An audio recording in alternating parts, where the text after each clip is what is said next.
बच्चों वेलकम। बच्चों circular motion वृत्तीय गति के अंदर कल मैंने आपको 76 न्यूमेरिकल कराए थे और आज मैं आपको 7 न्यूमेरिकल स्टार्ट कर रहा हूँ। ये जो क्वेश्चन आपके हैं जो रेड कलर से है, ये क्वेश्चन का गिवन डेटा है। ये क्वेश्चन की मैं आपको क्वेश्चन अलग से सेंड करता हूँ और ये सॉल्यूशन अलग से सेंड कर रहा हूँ। तो ये क्वेश्चन जो मैंने लिखा है, ये रेड कलर से क्वेश्चन लिखा हुआ है और इसमें क्या निकालना ये भी इसमें लिखा हुआ है और इसका जो सॉल्यूशन है वो ब्लू कलर से है और इससे मैं अलग क्वेश्चन और भेज रहा हूँ। ठीक है,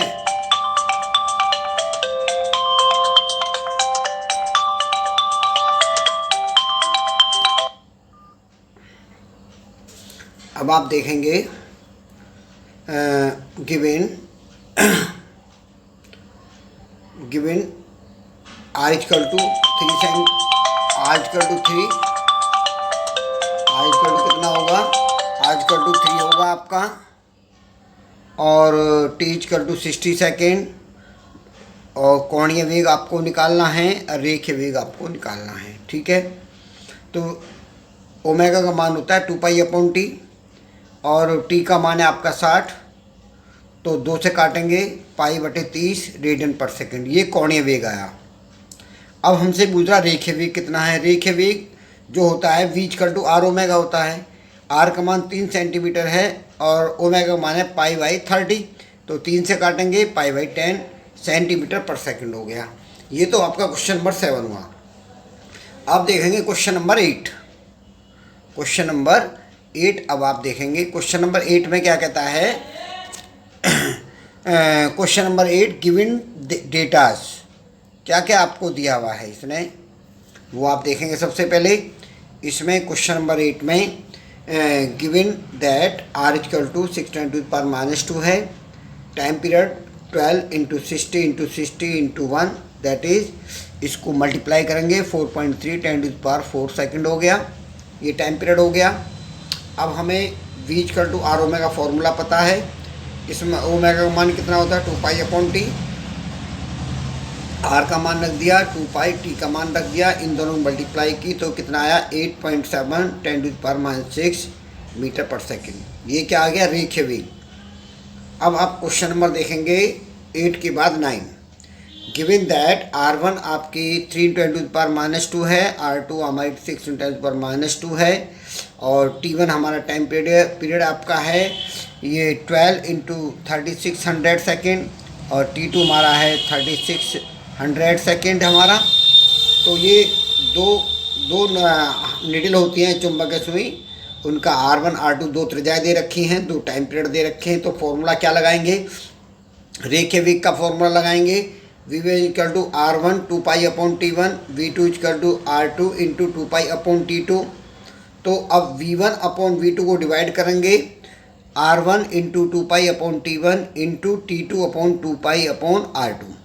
अब इसमें 2π से 2π काटेंगे, r1 r2 को एक साथ रखेंगे t2/t1। अब हमने r1 की r2 की वैल्यू रख दी, t1 की t2 की वैल्यू रखी, t1 की वैल्यू रख दी। अब जो इनमें कटा ये हमने 3600 काट दिया, 1/8 3 दूनी 6 12 दूनी 24 1/24।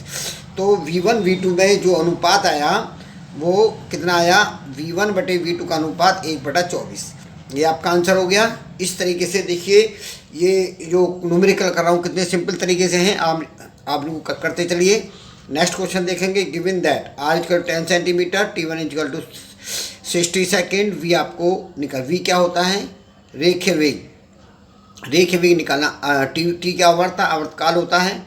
तो ओमेगा जो कोणीय वेग है 2π/t1, t1 का मान 60, 2π/2 से काट दिया π/30, π/30 रेडियन पर सेकंड हुआ। v equal to r omega होता है, r का मान 10 और ओमेगा का मान π/30, तो π/3 सेंटीमीटर पर सेकंड हुआ। ठीक है, अब नेक्स्ट क्वेश्चन देखते हैं। नेक्स्ट क्वेश्चन आपका क्या है कि गिवन दैट r1 2 सेंटीमीटर है, टाइम हमारा 15 सेकंड है और ओमेगा मान 2π/t होता है। 2π/t का मान 60 और इसको काटेंगे π/30 रेडियन पर सेकंड हुआ। अब रेखीय वेग निकालना होता है, तो रेखीय वेग कैसे निकालते हैं। रेखीय वेग का फॉर्मूला क्या होता है, v equal to r omega, और r का मान 2 और ओमेगा 2 पाई, पाई 2 इंटू पाई, पाई का मान 3.14 अपॉन टी, टी का मान 30, इससे मल्टीप्लाई कर दी, 3 से डिवाइड करेंगे 2.21 सेंटीमीटर पर सेकेंड। तो ये वी एक्स भी हमारी ये होगी, वी वाई वी एक्स के बराबर होगी। तो अब इसका हमें change in velocity, total velocity निकालनी है। तो इसका स्क्वायर, पहली वेलोसिटी का स्क्वायर, दूसरी वेलोसिटी का स्क्वायर, दोनों परपेंडिकुलर हैं, तो इसको स्क्वायर को हम मल्टीप्लाई करके करेंगे 0.21 इंटू 1.414, इन दोनों मल्टीप्लाई करेंगे तो 0.30 सेंटीमीटर पर सेकेंड। ओके, अब आपको एक्सीलरेशन निकालना है। एक्सीलरेशन क्या होता है, delta we upon T, delta we का मान कितना 30, ये 15 से डिवाइड करें 0.02 सेंटीमीटर पर सेकेंड। ठीक है, अब नेक्स्ट क्वेश्चन देखते हैं। इसमें जो गिवन दैट, जो डेटा दिया है वो क्या वैल्यू है हमारी, m इक्वल टू 1 किलोग्राम है, r हमारी 1 मीटर है, r कितने 1 मीटर, और n का मान कितना है, ये चक्रों की संख्या होती है n, और n का मान है 10 अपॉन पाई, t हमको निकालना है। फॉर्मूला क्या होता है, omega equal to 2 pi n, तो 2 पाई n का मान होता है 10 अपॉन पाई, पाई से पाई काटेंगे तो 20 रेडियन पर सेकेंड, ये हमारी कोणीय वेग आ गया। हमें तनाव निकालना, तनाव क्या होता है, फोर्स के बराबर होता है, वो एम आर स्क्वायर होता है, m का मान 1, r का मान 1, ओमेगा का मान 20 का स्क्वायर करेंगे तो कितना 400। तो ये मैंने आपको 12 क्वेश्चन करा दिए हैं। अब इससे आगे आपको होमवर्क, इनका आपको रिवीजन करना है। होमवर्क में क्या करोगे,